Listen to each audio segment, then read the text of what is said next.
علاقہ ہے العلا وہاں پر ہے، تیمہ ہے اور تبوک ہے، اس کے درمیان یہ عیقہ کا علاقہ وہاں پر موجود ہے۔ صحیح، ٹھیک۔ تو لہٰذا کہا یہ جاتا ہے کہ یہ دونوں قبیلے تھے اور ان دونوں قبیلوں کی طرف ایک ہی پیغمبر آیا، صحیح، یعنی ان کی نسل بنیاد ایک ہے، کہیں پر یہ مدین ہے اور کہیں پر یہ اصحاب العیقہ کہا گیا۔ ٹھیک ہے۔ تو اللہ تعالیٰ نے اصحاب العیقہ کی طرف بھی اور اہل مدین کی طرف بھی حضرت شعیب علیہ السلام ہی کو بھیجا، یعنی یہ ایک درمیانی ایک رائے جو ہے جس سے مطابقت ہو جاتی ہے کہ پیغمبر ایک ہیں اور قبیلے اپنی خاندان اور اپنے قبیلے کے لحاظ سے تو علیحدہ علیحدہ نظر آتے ہیں، لیکن ان کی بنیاد وہ ایک ہی بن جاتی ہے۔ صحیح ہے۔ تو یہ آپ نے جو فرمایا کہ حضرت ابراہیم علیہ السلام کی تیسری بیوی، تو اگر ہم دیکھیں تو پہلی بیوی یعنی ایک بیوی جن میں سے حضرت اسماعیل علیہ السلام کی پیدائش ہوئی، پھر حضرت اسحاق علیہ السلام کی دوسری جو ان کی اہلیاں تھیں ان میں سے حضرت اسحاق علیہ السلام کی پیدائش ہوئی، اور جو تیسری حضرت ابراہیم علیہ السلام کی اہلیاں تھیں ان کی بیوی تھیں، ان میں سے پھر یہ اصحاب العیقہ اور اہل مدین جو ہیں۔ یہ ٹھیک، صحیح۔ لیکن یہ ہے کہ بچے تو اور بھی ہیں حضرت ابراہیم علیہ السلام کے، لیکن جو نبوت اور رسالت کا سلسلہ بڑے خاندانوں کی صورت میں جو سامنے آیا وہ حضرت اسماعیل اور حضرت اسحاق ٹھیک ہے علیہ السلام ان سے ہے۔ صحیح۔ تو یہاں پر جو حضرت شعیب کا ذکر ہے، اب ان کے بارے میں بتاتا چلوں، چونکہ یہ تاریخی باتیں ہیں اور ان میں اختلافات بھی پائے جاتے ہیں۔ اگر ہم اپنے مفسرین کو دیکھتے ہیں تو یہ بتاتے ہیں کہ حضرت موسیٰ علیہ السلام سے ان کا جو زمانہ ہے تقریباً یعنی 300 سے لے کر 500 سال تک پہلے کا زمانہ بن جاتا ہے۔ اچھا، موسیٰ علیہ السلام سے بھی پہلے کا۔ اچھا، بعد کا یعنی اگر ہم تورات کو، بائبل کو اگر ہم دیکھتے ہیں، انجیل یعنی بائبل آپ کہتے ہیں اس کو، اس میں دیکھتے ہیں تو وہ 1000 سال تقریباً اس کا عرصہ بتاتے ہیں۔ ٹھیک ہے۔ لیکن ہم اپنے مفسرین کو دیکھتے ہیں تو اپنے جو مورخین ہیں وہ یہ بتاتے ہیں کہ یہ 300 سے 500 سال کا عرصہ، لیکن یہ پہلے کے ہیں۔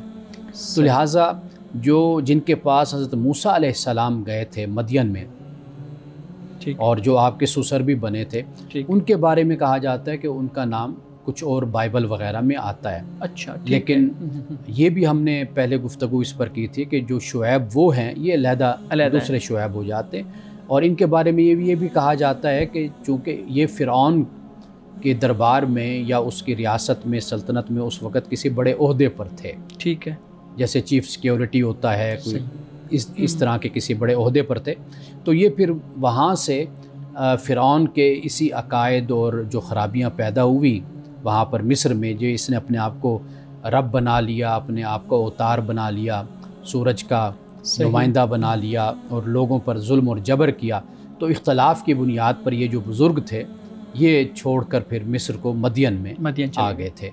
تو یہ بھی بیان کیا جاتا ہے۔ خیر، یہ تاریخی باتیں اور مختلف کتابوں میں اگر آپ دیکھیں گے تو مختلف کہانیاں یا روایات آپ کو مل جائیں گی، جس کا دل جہاں پر مطمئن ہوا اس نے اس چیز کو بیان کر دیا۔ میں یہی پوچھنا چاہ رہا تھا کہ اب یہ جو ساری چیزیں آپ نے بیان کی ہیں، خاص طور پہ اہل مدین، پھر اصحاب العیقہ، اور پھر اسی طریقے سے ابراہیم علیہ السلام کی اولاد کے بارے میں، اور پھر موسیٰ علیہ السلام کا، یہ ساری تاریخی روایات ہیں، پھر یہ ہم تک پہنچی کیسے ہیں؟ یعنی ان کی اتھینٹسٹی کو ہم کیسے چیک کر سکتے ہیں؟ دیکھیے، میں نے وہی عرض کیا نا کہ بائبل نے بھی اس کو بیان کیا اور اسرائیلی روایات بھی ہمیں مل جاتی ہیں، اور پھر اس کے ساتھ جیسے میں نے اپنے مفسرین جیسے ابن کثیر ہیں اور دیگر ہمارے جو مفسرین ہیں انہوں نے بھی ان کو بیان کیا ہے۔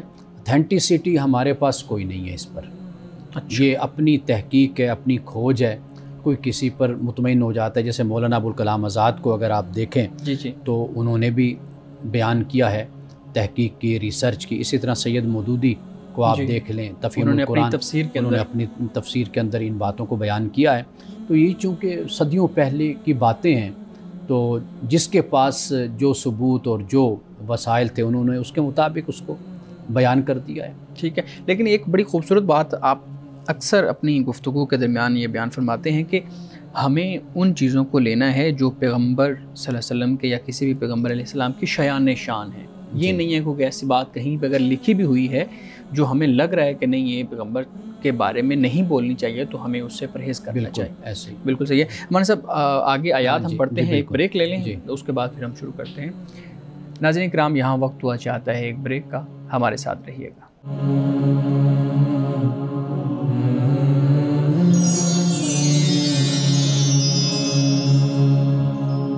میں ایک دفعہ پھر خوش آمدید۔ شارق آپ کو سوال کرنا چاہ رہے تھے؟ ہاں جی، میں یہ جاننا چاہتا ہوں کہ قوموں کی جانب جب ہدایت کے لیے رسول بھیجے جاتے ہیں تو اس کا کیا طریقہ کار ہوتا ہے؟ کیا ایک قوم کی جانب ایک رسول بھیجا جاتا ہے یا پھر ایک سے زیادہ رسول بھی بھیجے جا سکتے ہیں، اور اس کی کیا منطق ہے؟ ہم نے حضرت موسیٰ علیہ السلام کے واقعہ میں ہم نے پڑھا آپ کے حوالے سے کہ فرعون کی طرف حضرت موسیٰ علیہ السلام بھی آئے اور حضرت ہارون بھی تھے۔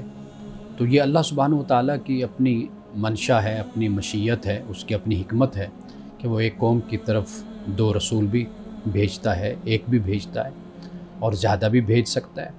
اور یہ بھی ہوتا ہے کہ مختلف زمانے میں مختلف پیغمبر آتے ہیں۔ اب آپ دیکھیے کہ حضرت لوط علیہ السلام حضرت ابراہیم کے بھتیجے ہیں، اور ایک ہی وقت میں یعنی ایک جگہ پر ابراہیم علیہ السلام ہیں اور دوسرے مقام پر جو صدوم کا مقام ہے وہاں پر حضرت لوط علیہ السلام ہیں، اور ادھر فرشتے حضرت ابراہیم کے پاس آتے ہیں تو وہ آپ پوچھتے ہیں بھئی کس سلسلے میں آئے ہو؟ کہتے ہیں اب آگے ہم نے قوم لوط کی طرف جانا ہے، ہم نے وہاں پر عذاب نازل کرنا ہے۔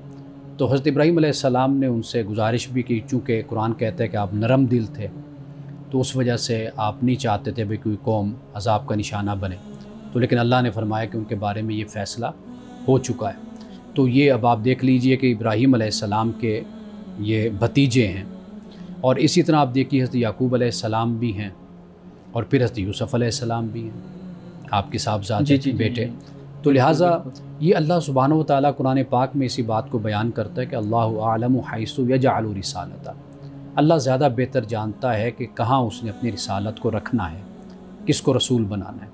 تو لہٰذا یہ جو منصب رسالت و نبوت ہے یہ وہبی منصب ہم اس کو کہتے ہیں، کسبی منصب نہیں کہتے۔ کسبی سے مراد یہ ہوتا ہے کہ بھئی آپ محنت کرتے ہیں، کوشش کرتے ہیں تو کوئی مرتبہ آپ حاصل کر لیتے ہیں، کوئی ڈیزگنیشن پا لیتے ہیں۔ لیکن جو نبوت و رسالت کا معاملہ ہے یہ نہیں ہے کہ بھئی کوئی اس کے لیے محنت انسان اس طریقے سے کرے کہ یہ میری اچیومنٹ ہے کہ میں نے اس کو پانا ہے، حاصل کرنا ہے، یعنی کوئی دائرہ کار نہیں ہے اس کا، یہ کوئی منصب جو ہے یہ آپ کی کوشش کا مرہون منت نہیں ہے۔ یعنی مثال کے طور پر دنیاوی کوئی مرتبہ آپ حاصل کرنا چاہتے ہیں یا دینی مرتبہ حاصل کرنا چاہتے ہیں، جیسے عالم دین بنتے ہیں، فاضل بنتے ہیں، تو آپ اس کے لیے محنت کرتے ہیں، 8-10 سال آپ کا کورس ہے، نصاب تعلیم کہہ لیجئے، درس نظامی ہے، یا اس کے علاوہ انفرادی طور پر بھی آپ عالم دین سے پڑھتے ہیں، استاد سے پڑھتے ہیں، شیخ الحدیث سے پڑھتے ہیں، تو آپ ایک مقام اور مرتبے تک پہنچتے ہیں۔ تو یہ سارے مرتبے آپ کی محنت اور کوشش کے مرہون منت ہے۔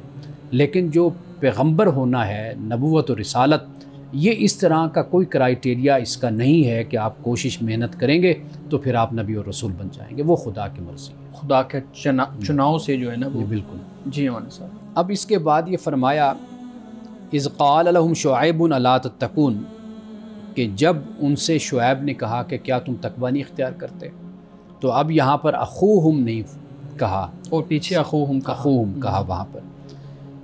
انی لکم رسول امین، فرمایا کہ بے شک میں تمہارے لیے رسول امین ہوں۔ رسول امین یعنی رسول، پیغمبر، امین معتبر، ایماندار، قابل اعتماد۔ فاتقوا اللہ واطیعون، اللہ کا تقوی اختیار کرو اور میری فرما برداری کرو۔ وما اسألکم علیہ من اجر، اور میں تم سے اس پر کسی اجر کا سوال بھی نہیں کرتا۔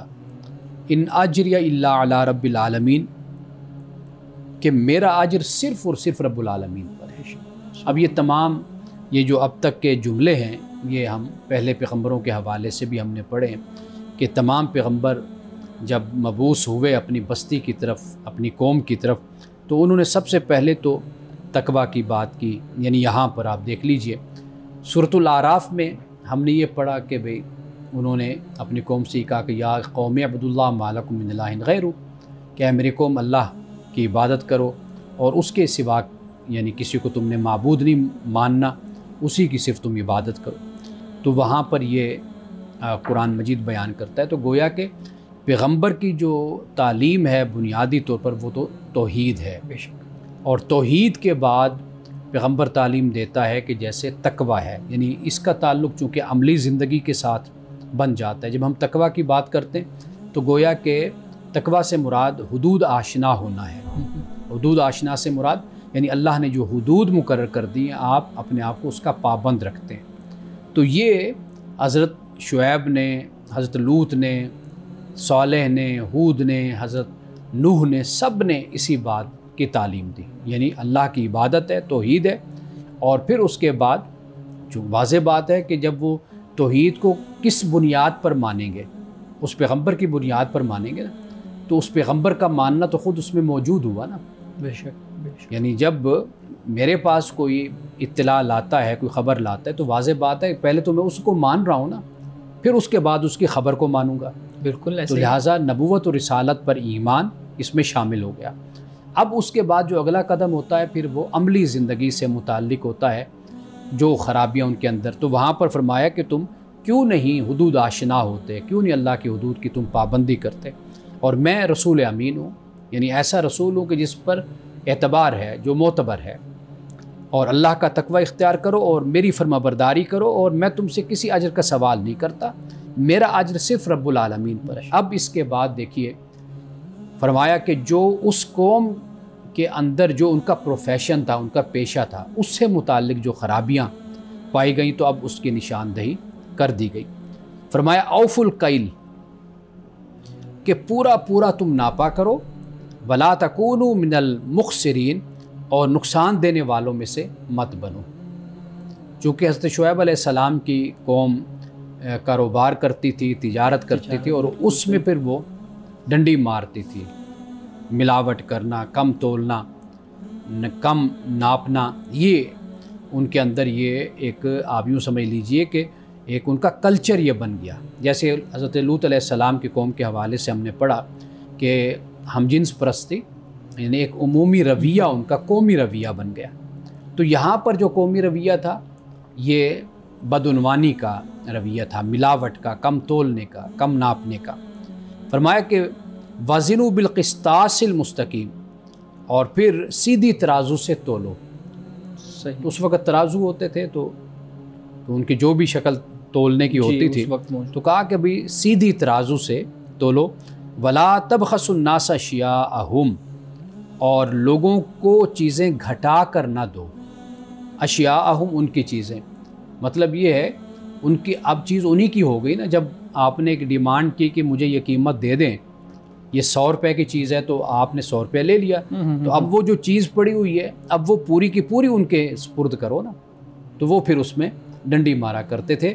تو اللہ تعالیٰ نے اس لیے فرمایا کہ ان کی جو چیز ہے وہ ان کو پوری کی پوری دو. ولا تعثوا فی الارض مفسدین، اور زمین میں فساد مت پھیلاؤ.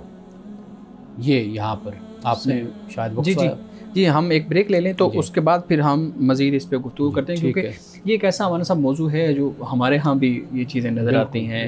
اور ہم اگر اپنے معاشرے کے علاوہ دنیا کے اندر مختلف معاشروں کے کا ایک سکیچ سامنے رکھیں تو ایسی بہت سی خرابیاں ہمیں نظر آتی ہیں، خاص طور پہ ایک مذہبی معاشرہ جس کو ہم بہت زیادہ مذہبی معاشرہ سمجھتے ہیں. تو اس حوالے سے میں کچھ سوالات پھر آپ کے سامنے رکھوں گا. یہاں ایک بریک لے لیں، اس کے بعد پھر گفتگو کرتے ہیں. ناظرین کرام، یہاں وقت ہوا چاہتا ہے ایک بریک کا، ہمارے ساتھ رہیے گا.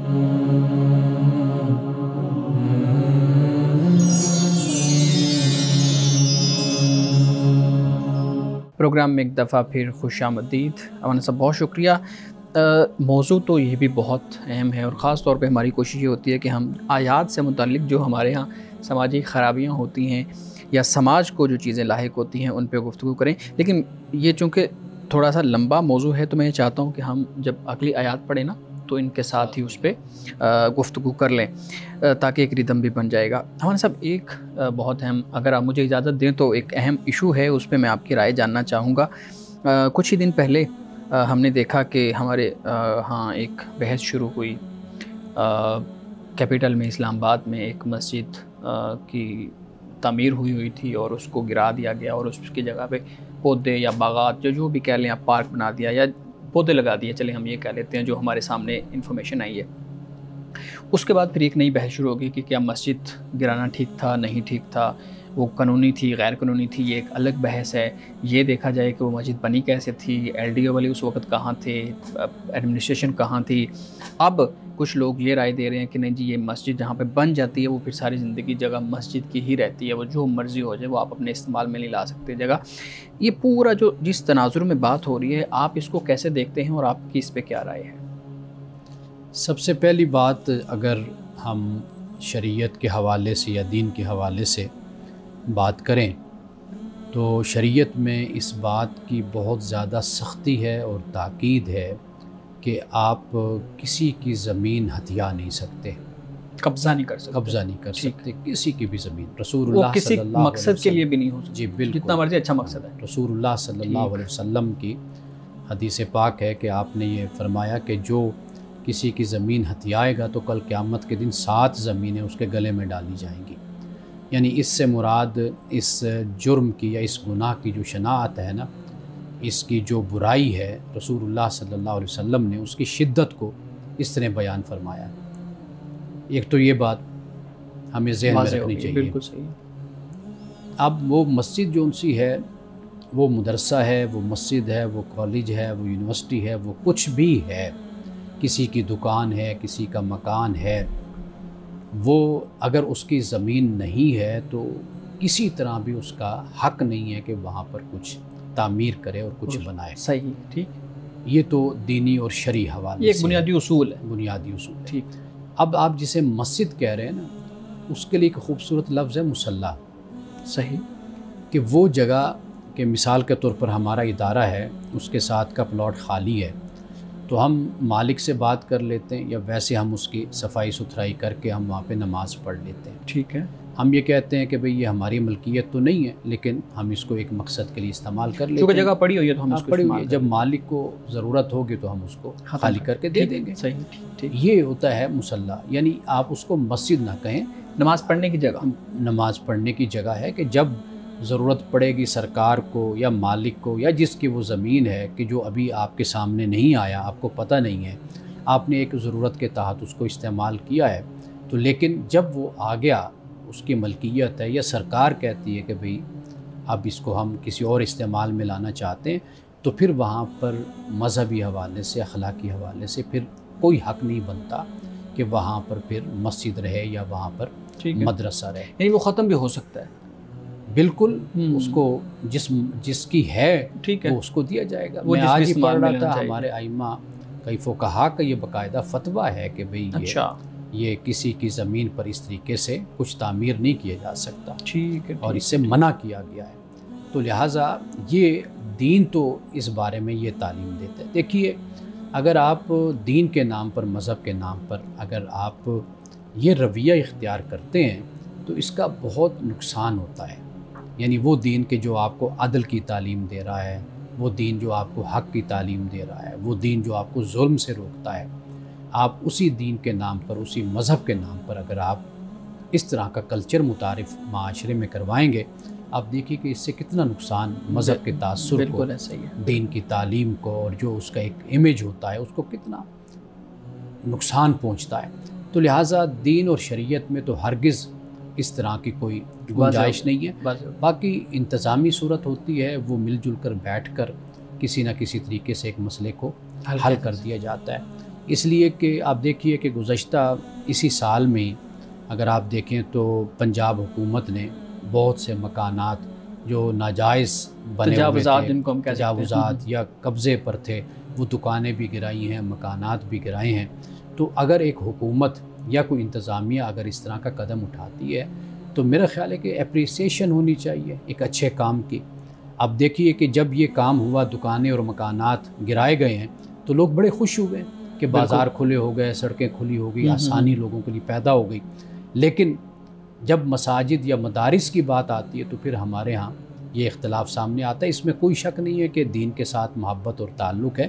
اس مسئلے کو اگر حل کرنا ہو تو بہتر طریقہ یہی ہوتا ہے کہ انتظامیہ کے ساتھ، حکومت کے ساتھ بیٹھ کر مسئلے کو بہترین طریقے سے حل کر لیا جائے. ٹھیک ہے. لیکن امان صاحب، اگر اتنی واضح طور پہ ہدایات قرآن و حدیث میں اور شریعت کی روشنی میں ملتی ہیں کہ کسی بھی غیر قانونی جگہ پہ اس طرح کی کوئی تعمیر نہیں ہو سکتی، وہ جتنی چاہے مرضی اچھی اور فلاح کے کام کے لیے ہو، لیکن ہمارے ہاں پھر یہ رجحان کیوں ہے؟ ہم نے دیکھا ہے اکثر پارکوں کے جو ایک کونا ہوتا ہے اس کے اوپر چھوٹی سی مسجد بنی ہوتی ہے، مسجد اس سینس میں کہ وہاں پہ مصلی کی جگہ مختص ہوتی ہے کہ یہاں پہ نماز پڑھی جائے گی اور پھر کچھ سالوں کے بعد وہ مسجد بن جاتی ہے اور وہ ایسا رجحان ایک بن جاتا ہے. اسی طریقے سے ہم نے دیکھا پچھلے سال غالباً میرے خیال میں 2024 میں یا 2023 میں کراچی کے اندر بھی اس طرح کا ایک واقعہ آیا تھا اور وہ مسجد گرانے کا, بڑی مسجد تھی, اس کو گرانے کا حکم دیا گیا تھا عدالت کی طرف سے. اسی طریقے سے اور ہم نے دیکھا ہے اس طرح کے معاملات آتے ہیں.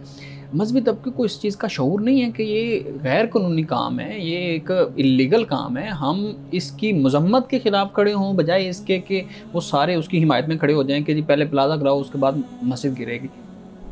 دیکھیے یہ دنیا کا اگر مطالعہ کریں نا, آپ دیکھیں مثال کے طور پر مغرب ہے, اب تو دبئی ہے, ترکی ہے, ملائیشیا ہے, انہوں نے سب لوگوں کو وہ سسٹم میں لے کر آئے ہیں اور سسٹم میں اس طرح لے کر آئے ہیں کہ آپ کا جو آئیڈینٹی کارڈ ہے, شناختی کارڈ, وہ اس طرح کا ہے کہ وہاں سے ٹیکس کا بھی پتہ چل جاتا ہے, وہاں سے آپ جو بھی کام کرتے ہیں, اچھا کیا یا آپ نے برا کیا, وہ کام آپ کے سارا ریکارڈ میں آ جاتا ہے پورا سسٹم. اور اسی طریقے سے جب آباد کاری کی جاتی ہے, جب کوئی سوسائٹی بنائی جاتی ہے, جب کوئی آبادی کو وہاں لایا جاتا ہے تو باقاعدہ طور پر جگہ کو دیکھا جاتا ہے کہ یہاں پر کتنی جگہ ہے, کتنے لوگ یہاں پر آ سکتے ہیں اور لوگوں کی ضروریات کیا کیا ہیں. اور بالکل ضرورت بھی ہے یا ہاسپٹل نہیں کی ضرورت ہوتی ہے, آپ کو وہاں پر اسکول کی ضرورت ہے, کالج کی ضرورت ہے, یونیورسٹی کی ضرورت ہے, آپ کو وہاں پر واضح بات ہے ہم مسلمان ہیں, مسجد کی بھی ضرورت ہے, وہاں پر ایک مکتب کی بھی ضرورت ہے. یہ ساری ضرورتیں ہوتی ہیں. بالکل باقاعدہ طور پر دنیا میں ایک نظام سال پہلے سے وہ وضع ہو چکا ہے. جب آپ وہاں پر داخل ہوتے ہیں تو آپ ان کے سسٹم میں آ جاتے ہیں. وہ پھر کوئی کالونی ہے, کوئی سوسائٹی ہے, کوئی ایریا ہے, تو وہ وہاں پر دیکھتے ہیں کہ یہاں پر کتنے لوگ رہیں گے, ان کی ضرورتیں کیا ہیں, مارکیٹ کیسی ہونی چاہیے, کیا سارا کچھ وہ بناتے ہیں. ہمارے ہاں بدقسمتی یہ ہے کہ کوئی پلان نہیں ہے, کہیں پر بھی کوئی نظم پلان نہیں ہے. جدید سوسائٹیز بھی, اگر نئی سوسائٹیز بھی بن رہی ہیں تو وہاں پر بھی اسی طرح کے مسائل ہوتے ہیں. یعنی آپ ایک سوسائٹی میں رہ رہے ہیں, بچے پڑھنے کے لیے آپ کے باہر جاتے ہیں, یعنی ایون کہ اسکول, چھوٹے اسکولوں کے لیے بھی آپ کو اپنے بچوں کو باہر بھیجنا پڑتا ہے. اس سوسائٹی کا کوئی نظم ہی نہیں ہے. آپ کو وہاں پر کوئی مارکیٹ نہیں ملتی, وہ کہتے ہیں جی مارکیٹ یہاں پر نہیں بنے گی. یعنی مطلب کہنے کا یہ ہے کہ یہ ہمیں اپنے نظام کو بہتر کرنے کی ضرورت ہے. باقی آہستہ آہستہ آپ نے ان طبقات کو آزاد چھوڑا ہے, غیر قانونی طریقے سے انہوں نے اگر کام کیے ہیں, آپ نے ان کے کام کو آپ نے پکڑا نہیں, روکا بلکہ آپ نے اس پر کوئی رشوت لے لی, کوئی آپ نے ان کو سپورٹ کر دی, کوئی اور راستے آپ نے نکال لیے جو انفیئر راستے ہوتے ہیں.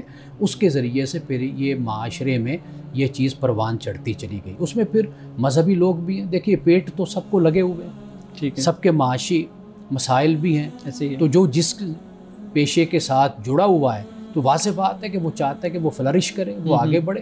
تو پھر اس کی یہ صورتیں پھر ہمارے سامنے آتی ہیں. تو لہٰذا اسٹیٹ کو بڑے مضبوطی کے ساتھ اور بغیر تفریق کے اپنا کردار ادا کرنا چاہیے. اچھا, ہر محلے کے اندر جو ہم دیکھتے ہیں 3-3 4-4 مسجدیں ہوتی ہیں, 5-5 مسجدیں ہوتی ہیں, وہ کہتے ہیں جی وہ ہمارے مسلک کی نہیں ہے, وہ کہتے ہیں جی وہ ہمارے مسلک کی نہیں ہے, ہمارے بچے وہاں جائیں گے تو وہ غلط عقائد سکھائیں گے, ہمارے بچے وہاں جائیں گے تو وہ غلط عقائد سکھائیں گے. اس رجحان کی مذمت مذہبی طبقے کی طرف سے کیسی ہونی چاہیے؟ ہم نے اس پہ بات تو کر لی ہے کہ یہ غلط ہے فرقہ واریت کی بنیاد پہ مسجدیں بنانا, لیکن مذہبی طبقہ اس کو کیسے سمجھے؟ وہ کیوں نہیں سمجھ رہا؟ کیونکہ ان کی فیلڈ ہے نا, جب تک وہ نہیں اس کے خلاف کھڑے ہوں گے تو باقی تو کوئی نہیں کھڑا ہوگا. پھر دیکھیے میں نے پہلے یہ عرض کیا نا, آپ کا یہ سوال بہت اہم ہے. اصل اس کی جو جڑیں ہیں وہ جا کر آپ کے نظام تعلیم سے ملتی ہیں. ٹھیک ہے, یعنی آپ کے خاص طور پر مدارس کے نظام تعلیم سے, کہ وہاں پر تفریق کی ایک تعلیم ہے. یعنی آپ کو جو پڑھایا جاتا ہے, آپ کو ایک اچھا مسلمان, ایک اچھا انسان, اس پر توجہ کم کی جاتی ہے. زیادہ توجہ ہوتی ہے کہ آپ کس فرقے سے آپ کا تعلق ہے. اس فرقے کے بنیاد پر آپ کی شخصیت کو پروان چڑھایا جاتا ہے, آپ کی ذہنیت کو پروان چڑھایا جاتا ہے. پورے 8 سال جو آپ وہاں پر تعلیم حاصل کرتے ہیں وہ انہی مقاصد کے تحت ہی پڑھایا جاتا ہے آپ کو. تو لہٰذا پھر جب ہم معاشرے میں آئیں گے, سماج میں آئیں گے, تو وہاں پر بھی تو پھر ہم نے اسی طرح کا ہی کام کرنا ہے. یعنی پھر مساجد آپ کو 1 نہیں, 2 نہیں, 3 نہیں, 4 مسجدیں آپ کو وہاں پر نظر آئیں گی. جب ایک دوسرے کے پیچھے نماز نہیں ہوتی, جب ایک دوسرے کے عقائد میں اختلاف پایا جاتا ہے, ایک دوسرے کو گمراہ یا کافر قرار دیا جاتا ہے, اور اتنی دیواریں بڑی کھڑی کر دی جاتی ہیں, تو وہاں پر واضح بات ہے کہ پھر اسی طرح. لیکن یہ سارا کام اسٹیٹ کا ہوتا ہے. ٹھیک ہے حکومت کا اسٹیٹ ہوتا ہے کنٹرول کرے اور کہ خود اس کا وہ نظم بنائے. ہاں وہ پورے طریقے سے طاقت کے ساتھ آپ کہہ لیجیے اس کے پاس سب کچھ ہوتا ہے، جہاں وہ چاہے وہ کر بھی سکتی ہے، کرتی بھی نظر بھی کرتی بھی آتی ہے. تو لہٰذا یہ اس کا کام ہے. پھر خود بخود لوگ جو ہے نا ایک سسٹم میں آتے چلے جاتے ہیں اور درست ہوتے چلے جاتے ہیں. صحیح. ناظرین کرام، یہاں وقت ہوا چاہتا ہے ایک بریک کا، ہمارے ساتھ رہیے گا.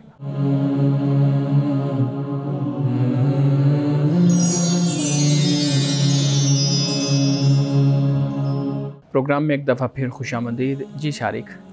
میں انسانی فطرت کے متعلق کچھ سوالات کرنا چاہتا ہوں. انسانی فطرت کے متعلق مختلف مغربی تصورات ہیں، جیسے کہ کہا جاتا ہے کہ مختلف انسانی معاشرے ہیں، ان میں جو مشترک انسانی اقدار ہیں اس کے ذریعے سے انسانی فطرت کو پہچانا جا سکتا ہے. جبکہ بعض اوقات یہ بھی کہا جاتا ہے کہ انسان جو ہے اگر اس کی اصل فطرت کو پہچاننا ہے تو انسان ماحول کے انفلوئنس سے بالا تر ہو کر جو اعمال انجام دیتا ہے اس سے انسان کی فطرت کا تعین کیا جا سکتا ہے. دین انسانی فطرت کے بارے میں کیا بتاتا ہے؟ دین کے ذریعے انسانی فطرت کو کیسے سمجھا جا سکتا ہے؟ سب سے پہلی بات جو قرآن مجید نے انسان کے حوالے سے بیان کی ہے وہ یہ ہمیں معلوم ہوتا ہے کہ اللہ سبحانہ و تعالیٰ نے انسان کو چند خصوصیات اور احساسات اور چند صفات اللہ تعالیٰ نے انسان کو عطا کی ہیں اور انسان ان کے ساتھ جڑا ہوتا ہے. دین کا بنیادی طور پہ کام یہ ہوتا ہے کہ جو انسان کے خصائل ہیں یا صفات ہیں یا اس کے خصوصیات ہیں ان کے جو نیگیٹو اسپیکٹ ہوتا ہے، جو نیگیٹو منفی اس کا اثر ہوتا ہے، دین اس بارے میں اس کی رہنمائی دیتا ہے. یعنی انسان کو اللہ سبحانہ و تعالیٰ نے ارادہ دیا ہے، انسان کو اللہ نے اختیار دیا ہے اور اسی ارادہ اور اختیار سے ہی انسان اچھے کام بھی کرتا ہے اور انسان برے کام بھی کرتا ہے. تو اللہ سبحانہ و تعالیٰ کا دین انسان کو یہ بتاتا ہے کہ کیا اچھائی ہے، کیا برائی ہے، کیا خیر ہے، کیا شر ہے اور اس کو کس طریقے سے اپنی زندگی گزارنی چاہیے. قرآن مجید کا جب ہم مطالعہ کرتے ہیں تو قرآن مجید نے انسان کے بارے میں بہت سی باتیں یہ بیان کی ہیں کہ مثال کے طور پر وہ جلد باز ہے، یہ قرآن پاک نے کہا. یہ بھی کہا قرآن پاک نے کہ یہ تکلیف کوئی پہنچتی ہے تو جزا و فضا کرتا ہے، آسانی ہو جاتی ہے تو بخل کرنے لگ جاتا ہے. ظلم بھی قرآن پاک نے کہا، ظالم بھی کہا، جہول بھی قرآن پاک نے انسان کو کہا. لیکن یہ ساری کمزوریاں انسان کے ساتھ موجود ہیں. یعنی باطنی اور فطرتی خصائل یا صفات یا خصوصیات وہ انسان کی فطرت بن جاتی ہیں. تو لیکن اس میں جو دین ہے وہ انسان کی رہنمائی کرتا ہے کہ چونکہ اس ارادے کو تم نے اپنے لیے فائدہ مند بنانا ہے، مفید بنانا ہے اور اللہ تعالیٰ کی رضا کو حاصل کرنا ہے، تو وہاں پر پھر دین یہ رہنمائی کر دیتا ہے، یہ بتاتا ہے کہ یہ شر ہے، اس سے تم نے اپنے آپ کو بچانا ہے، یہ خیر کا راستہ ہے، اس کو تم نے اختیار کرنا ہے اور اسی کے ذریعے سے تم اپنی رب کی رضا کو حاصل کر لو گے. دین یہ تقاضا کرتا ہے انسان سے کہ انسان اپنی فطرت میں جو جذبات ہیں ان میں اعتدال قائم کرے. مختلف جذبات ہیں، منفی جذبات بھی ہیں، تو دین یہ تقاضا کرتا ہے کہ منفی جذبات کا مثبت اور صحیح استعمال کیا جائے. لیکن کیا انسان کی فطرت میں اعتدال قائم کرنا موجود ہے؟ اگر انسان کی فطرت میں اعتدال موجود ہوتا تو کیا دین یہ تقاضا کرتا ہے انسان سے کہ انسان اعتدال قائم کرے اپنے جذبات میں؟ دیکھیے میں نے وہی پہلے عرض کیا نا کہ اعتدال اور توازن، جب اللہ تعالیٰ یہ ساری باتیں انسان کی بیان کر دیتا ہے، جو فطری کمزوریاں ہیں یا خامیاں ہیں یا اس کی جو فطرت ہے اس کو بیان کرنے کے بعد اللہ سبحانہ و تعالیٰ پھر استثناء بھی کر دیتا ہے.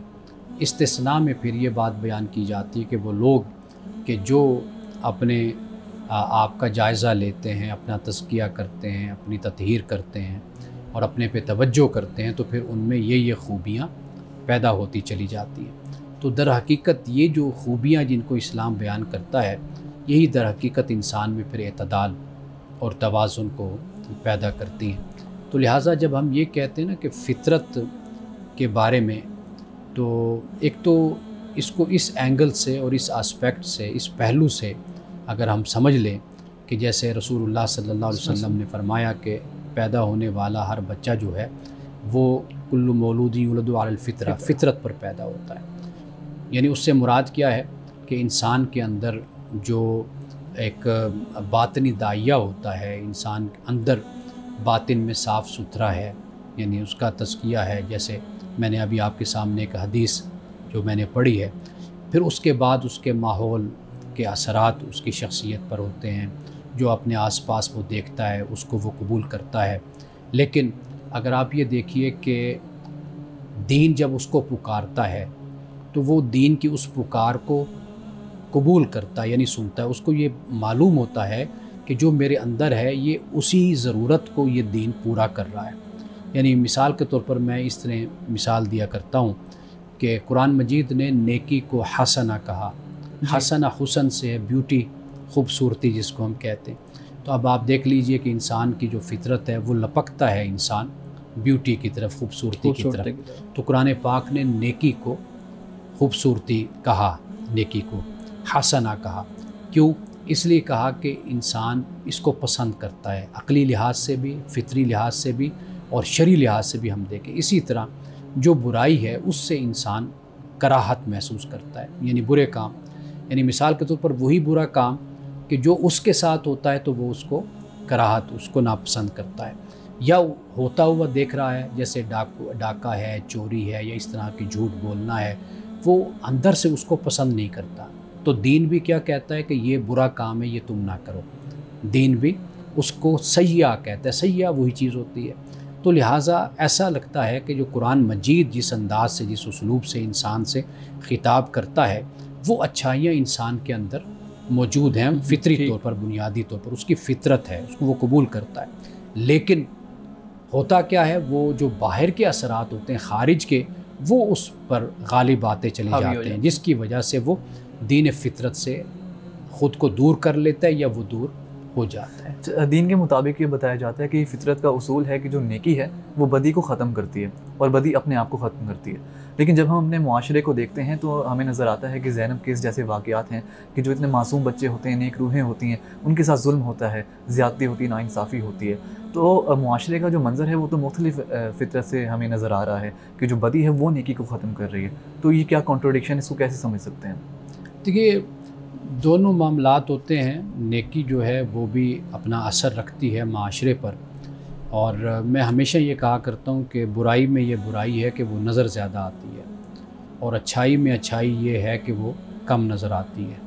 یعنی نظر کم آنے سے مراد یہ ہے کہ واضح بات ہے کہ جو فساد پھیلائے گا، جو توڑ پھوڑ کرے گا، جو ظلم کرے گا، وہ چیز نظر آتی ہے، لیکن جو نیکی کا کام ہوتا ہے وہ نظر کم آتا ہے، لیکن اس کے جو اثر ہوتا ہے، اس کی جو سرایت ہوتی ہے، اس کی تاثیر جو ان سے ہوتی ہے وہ بہت گہری ہوتی ہے۔ معاشرے میں جس طرف آپ نے اشارہ کیا، ایسے لوگوں کے بارے میں یہ ہوتا ہے کہ یہ جو اپنی فطرت ہوتی ہے اس کو یہ مسخ کر دیتے ہیں، انحراف اختیار کرتے ہیں، اور اس راستے سے ہٹ جاتے ہیں کہ جو ان کے اندر جو چیز موجود ہے، یعنی ہدایت اور رہنمائی کو قبول کرنا، اس راستے پر غور کرنا، خیر کو سمجھنا، شر کو سمجھنا، لیکن اپنی اس تربیت اور اپنے اس ماحول اور اپنی تربیت نہ ہونے اور تزکیہ نہ ہونے کی وجہ سے ان کی جو لپک اور ان کی جو اٹریکشن ہوتی ہے وہ گناہ کی طرف زیادہ ہو جاتی ہے۔ صحیح۔ ناظرین کرام، اس دعا کے ساتھ اپنے پروگرام پر اختتام کریں گے۔ اللہ رب العزت حسن کلام اور تاثیر کلام عطا فرمائے، ہماری زبان کی گروں کو کھول دے اور سننے والوں تک خیر کا پیغام پہنچے۔ اجازت دیجیے، خدا حافظ۔